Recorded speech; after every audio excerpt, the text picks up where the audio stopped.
Сәлеметсіздер ме оқушылар? Бүгінгі жаңа сабақ 45-ші сабақ. Ақылды аспаз. Молдаван халық ертегісі.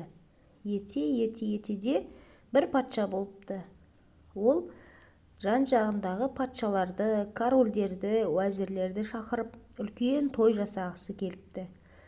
Сөйтіп, ол 3 күн бұрын аспазды шақырып алады да, оған көп ақша береді.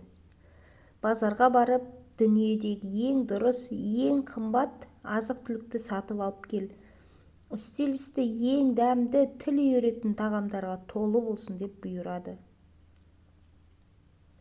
Аспаз базарға барып, патшаның берген бар ақшасына малдың тілін сатып алады. Дәмдеуіштерді қосып, патша үстеліне қойылатын тағамдарды дайындайды. Сонымен жан-жақтан қонақтар келіп, патша дайындалған тағамдарды әкелуді бұйырады. Аспаз әр қонаққа бір түйір піскен тілден беріп отырады. Қонақтар дәмді етті тез жеп қояды. Патша тағамның тағы бір түрін алып келуге әмір етеді. Аспаз тағы да қонақтарға тіл береді. Қонақтар аң-таң боп іштерінен бұл жердің салты осылай шығар деп ойлайды. Қонақтар ұсынған тағамды жеп болып, енді не берер екен деп күтеді. Патша бұйырады, тағы да тіл әкелінеді.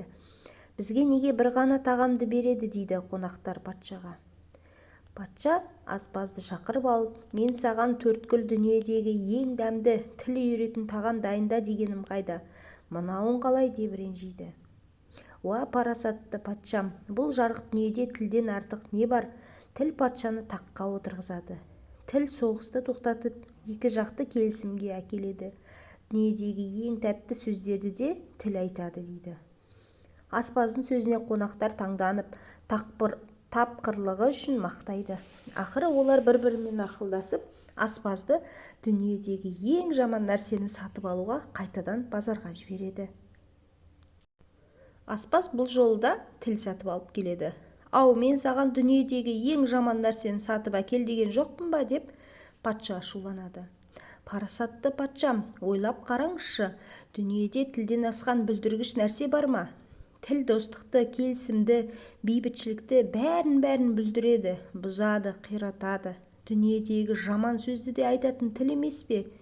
Мұны өтіріктеп көріңізші, дейді. Патша да, оның қонақтары да үндей алмай, аспаздың ақылына таң қалыпты. Оқушылар, сіздерге сабақ ұнады ма? Олай болса, суретті әдебиет каналына тіркеліп, достарымызды шақырайық.